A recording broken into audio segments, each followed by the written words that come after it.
Guys, मेरा नाम है सौरभ मिश्रा और आज इस वीडियो में हम लोग कोडसेप की एक प्रैक्टिस प्रॉब्लम डिस्कस करने वाले हैं जिसका नाम है रिवर्स द नंबर और इसका कोड है FLOW007। इसकी डिफिकल्टी लेवल बिगिनर है और प्री रिक्विजिट इस प्रॉब्लम की बेसिक लूप है। तो यार सबसे पहले चलते हैं और प्रॉब्लम स्टेटमेंट देखते हैं कि ये प्रॉब्लम कहना क्या चाहती है। तो यार अभी हम लोग प्रॉब्लम स्टेटमेंट पे आ चुके हैं। तो प्रॉब्लम स्टेटमेंट सिंपली बोल रहा है given an integer and write a program to reverse it.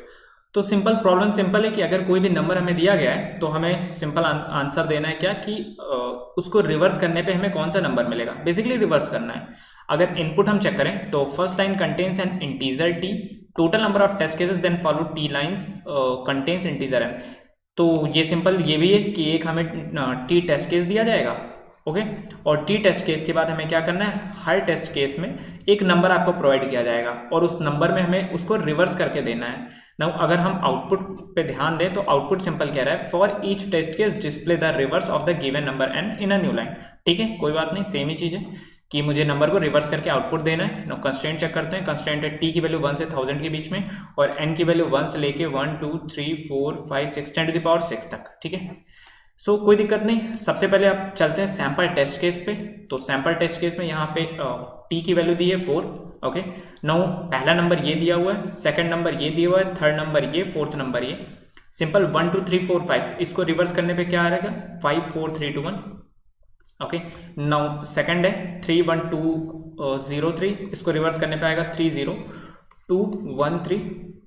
Now ये जो 2 1 2 3 है इसे रिवर्स करने पे आएगा 3 2 1 2 और ये 2 3 0 0 है, इसे रिवर्स करने पे आएगा 0 0 3 2, लेकिन ये दो जीरो वैलिड नहीं होंगे इसलिए केवल 32 आंसर आ जाएगा। सो जो मेरा आंसर है 3 2 1 2 32, ओके, 3 0 2 1 3 एंड 5 4 3 2 1।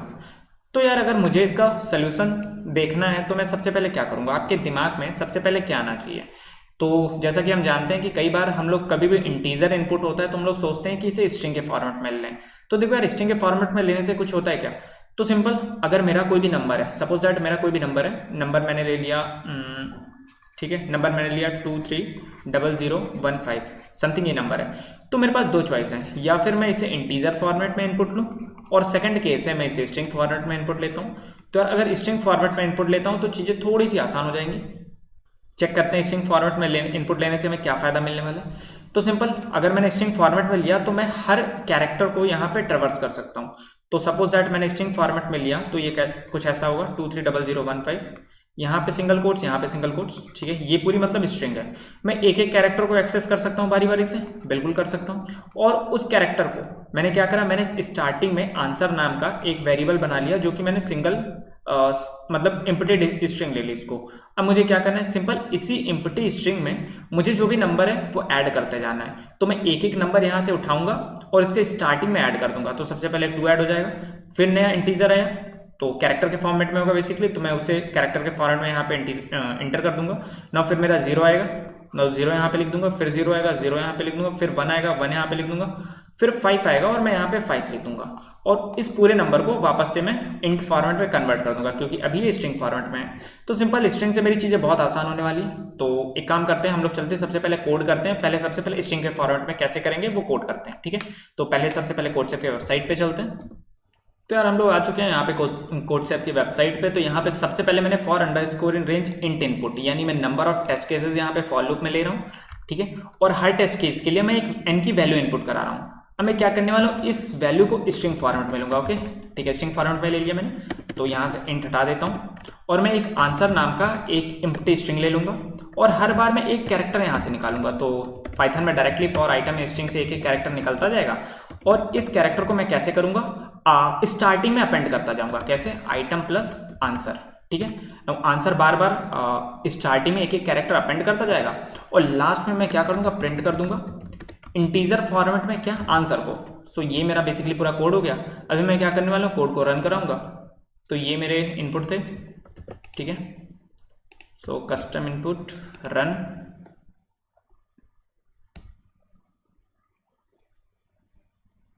सो यहाँ आप देख सकते हो आंसर है 5 4 3 2 1, 3 0 2 1 3 एंड 3 2 1 3 एंड 32 यहाँ पे। सो मैं क्या करता हूँ, सबमिट करता हूँ इसको।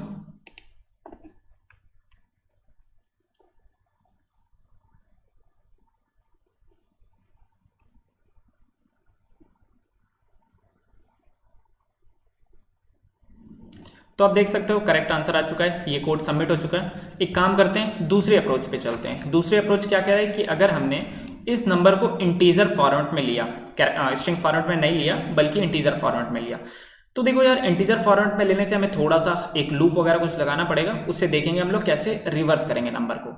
तो अब देखो सिंपल सी बात है, अगर मेरा कोई भी नंबर 23 तो ये रिवर्स करने पे क्या आ जाएगा, 32 आ जाएगा। ये बात समझ में आती है कैसे? ओके ठीक है, इसमें कोई दिक्कत नहीं। बट ये देखो अगर मैं 23 को तोड़ूं तो 23 को मैं कैसे तोड़ सकता हूँ यार? बचपन में हम लोग देखते थे ना, किसी नंबर को तोड़ के ऐसे हमें लिखवाया जाता था। ठीक है ना, अगर मैं 32 को तोड़ के देखूं तो मुझे ऐसे लिखवाया जाएगा। ये बात समझ में आती है? अभी काम करते हैं, एक और नंबर पे देखते हैं, 2-3 नंबरों पे ऐसे चेक करते हैं कि क्या कोई पैटर्न हमें मिल रहा है क्या, जिसके थ्रू हम कुछ काम कर सकते हैं। सो अगर मैंने नंबर लिया 234 तो रिवर्स करने के बाद ये नंबर होने वाला है 432, होने वाला है कि नहीं? सो सिंपल ये कैसे होगा, 2 × 100 प्लस 3 × 10 एंड प्लस 4, एंड इधर क्या होने वाला है, इधर होने वाला है 4 × 100 प्लस 3 × 10 एंड प्लस 2। सो अभी आप क्या देख सकते हो, अभी आप देख सकते हो कि जो यहाँ पे कैरेक्टर था, ठीक है, यहाँ पे कैरेक्टर था 4, जिसपे एक भी जीरो नहीं था, ठीक है, जिसपे मतलब सिंगल था, किसी भी जीरो से मल्टीप्लाई नहीं था, या मैं कह सकता हूँ 4 × 1 था, उसका यहाँ पे 4 × 100 आ चुका है। ठीक है, जिसका यहाँ पे 2 × 100 हुआ करता था उसका यहाँ पे 2 × 1 आ चुका है, और जो मिडिल में वो अपना मिडिल में। इसका मतलब क्या कि अगर मैं स्टार्टिंग से कोई भी कैरेक्टर निकालूं, अब स्टार्टिंग से कोई भी अगर इंटीजर है तो स्टार्टिंग में पहला जो नंबर है वो कैसे हम निकाल सकते हैं, इसका कोई आइडिया आपको?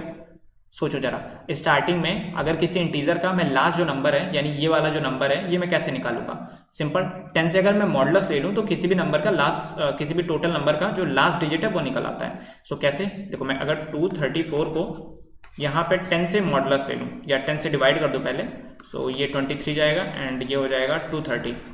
सो मेरा क्या बचने वाला है? मेरा बचने वाला 4, और 234 मॉडुलस 10 मुझे क्या देगा? रिमाइंडर ही तो देता है, और रिमाइंडर यहाँ पे मेरा 4 आने वाला है। यानी अगर मैं 10 से मॉडुलस ले लूँ तो मुझे आखिरी डिजिट मिलने वाला है। तो मैंने आखिरी डिजिट लिया, ठीक है, आखिरी डिजिट अपने पास रख लिया। सो अभी देखो सोर्स जो पूरा प्रोग्राम है उसका सिस्टम कैसे चलने वाला है कि अगर मेरे पास कोई भी नंबर है 234, पहला स्टेप क्या, मैं आखिरी डिजिट निकालता हूँ, 4 निकल गया। ठीक है, अब ये नंबर क्या हो गया? ये नंबर हो गया 23। अब अगला मेरे पास क्या काम होने वाला है? अगला होने वाला है इस नंबर का वापस से मैं आखिरी डिजिट निकालूं। तो आखिरी डिजिट मैंने निकाला तो आखिरी डिजिट यहाँ पे 3 आया। अब मैं क्या करने वाला हूँ?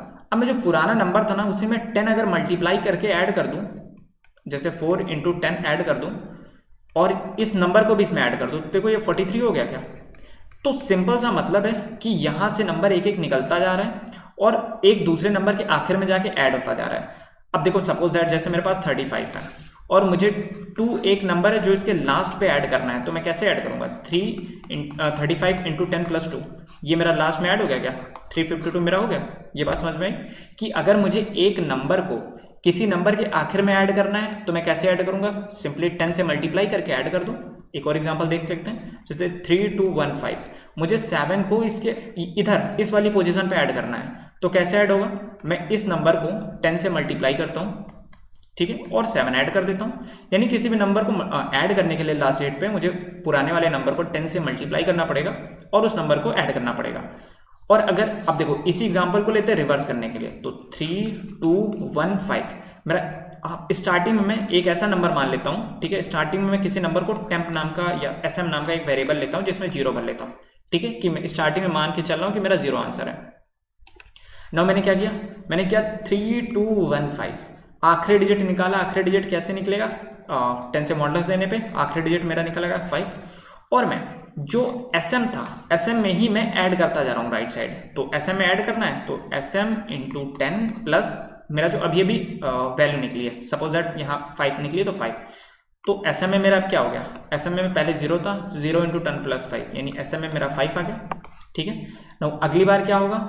ये जो नंबर है 3215, इसमें से 5 तो निकल चुका है ना, तो मैंने ऐसा किया n = n मॉडुलस 10 से मेरा आखिरी डिजिट निकलेगा, और जब मैं n 10 से डिवाइड कर दूंगा तो आखिरी डिजिट खत्म हो जाएगा, मतलब नंबर छोटा हो जाएगा, ठीक है। सो n = n डिवाइडेड बाई 10 करा तो n की वैल्यू अब हो चुकी है 321, ठीक है, तो n की वैल्यू मेरी 321 हो चुकी है और SM में मेरा 5 आ चुका है। अब मैं सिंपली क्या करूंगा? एक और डिजिट यहाँ से निकालूंगा, तो फिर कैसे निकलेगा? रिमाइंडर नाम का एक वेरिएबल में n मॉडुलस 10 कर लूँगा तो रिमाइंडर में मेरा 1 आ जाएगा और इसी रिमाइंडर को मैं यहाँ पे ऐड कर देता हूँ। तो ऐड कैसे होगा, इसमें 10 मल्टीप्लाई करके और 1 ऐड कर दो, ठीक है। तो ऐसे में मेरा क्या आ गया, 51 आ गया।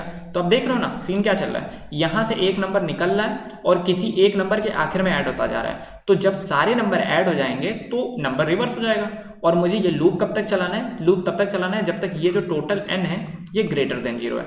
तो सिंपल, अगर मैं एक बेसिक एल्गोरिथम की बात करूं तो मेरे पास अगर कोई भी नंबर है n, कोई भी नंबर हो सकता है, मैं एक एल्गोरिथम ये चलाऊंगा कि व्हाइल जब तक n मेरा ग्रेटर देन 0 तब तक मैं रिमाइंडर में आखिरी डिजिट निकालूं, पहले चेक करूं कि आखिरी डिजिट क्या है। ऐसे चेक हो गया, नंबर को मैं छोटा कर दूं, छोटा कर दिया और ये जो अभी रिमाइंडर निकला है ना इसको मैं क्या करूं, किसी नंबर के आखिरी डिजिट पे जोड़ना है। तो मैं स्टार्टिंग में sm नाम का एक वेरिएबल ले लेता हूं जिसको रख देता हूं 0 और मैं करूंगा क्या, sm में ही उसी नंबर के आखिरी में ऐड कर दूंगा।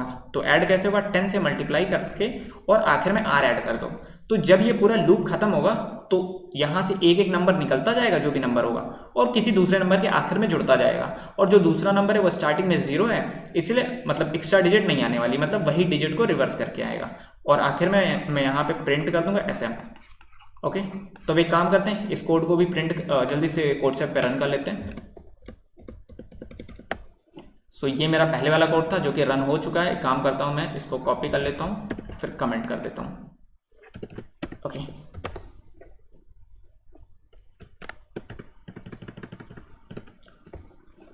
सो सिंपल सी बात है। अब मैं क्या करने वाला हूँ, अब मैं ये जो वैल्यू लेने वाला हूँ ये इंटीजर फॉर्मेट में लेने वाला हूँ, इंट एंड यहाँ पे। ओके, अब सिंपल मुझे क्या करना है, मुझे एक sm नाम का एक वेरिएबल बनाना है जिसमें स्टार्टिंग में 0 भर देना है, ठीक है। और अब मैं क्या करूँगा, नंबर को निकालूंगा, आखिरी डिजिट को निकालूंगा और दूसरे नंबर के लास्ट में ऐड कर दूंगा। सो व्हाइल जब तक मेरा n की वैल्यू ग्रेटर देन 0 है, सो आखिरी डिजिट मैंने चेक कर लिया। अब मैं आखिरी डिजिट को रिमूव कर दूंगा। अब रिमूव कैसे होगा, 10 से डिवाइड करने पर रिमूव हो जाएगा, आखिरी डिजिट हट जाएगा और ये जो r वैल्यू निकली है ना इसी को मैं sm के आखिर में जोड़ दूंगा। आखिर में जोड़ने के लिए sm को 10 से मल्टीप्लाई करो और रिमाइंडर को ऐड कर दो और मेरा अब आंसर क्या आने वाला है।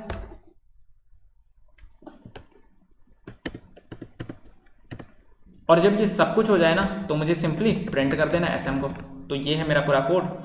अब एक काम करता हूँ यार, पहले मैं इस कोड को रन कर लेता हूँ जल्दी से।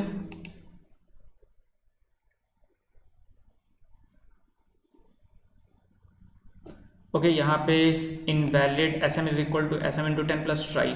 ओके, यहाँ पे ट्राई है, यहाँ पे रिमाइंडर होगा, ठीक है। सो अब मैं रन करता हूँ।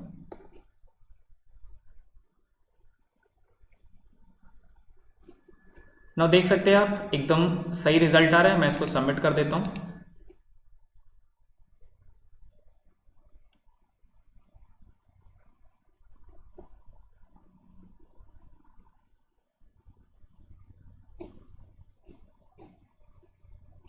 तो जैसा कि दोनों कोड सबमिट हो चुका है, तो या फिर आप स्ट्रिंग मेथड से करो या फिर आप इंटीजर मेथड से करो और दोनों की कॉम्प्लेक्सिटी यहाँ पे लॉग एन होने वाली है क्योंकि आप एक एक कैरेक्टर को निकाल रहे हो या एक एक कैरेक्टर की बात कर रहे हो या एक एक इंटीजर के एक एक डिजिट की बात कर रहे हो। तो सिंपल, और हमें पता है कि किसी भी नंबर है और उस नंबर के नंबर ऑफ डिजिट काउंट करने की जो कॉम्प्लेक्सिटी होती है वो होती है लॉग एन। तो ये था हम लोग का आज का वीडियो। अगर वीडियो पसंद आई है तो वीडियो को लाइक करो और अपने दोस्तों में शेयर कर दो। और अगर आपके मन में किसी भी तरीके का डाउट हो या फिर कोई भी क्वेरी हो तो कमेंट में जरूर लिखो। और यार सबसे इंपॉर्टेंट बात, अगर अभी तक आपने हमारे यूट्यूब चैनल को सब्सक्राइब नहीं किया तो जल्दी से जाके कर दो क्योंकि वहां पे हर हफ्ते आपको कॉम्पिटिटिव प्रोग्रामिंग और डेटा स्ट्रक्चर एंड एल्गोरिथम पे आपको ढेर सारे वीडियोज मिलने वाले हैं। तो मैं मिलूंगा आपको अगले वीडियो में, तब तक के लिए कीप कोडिंग।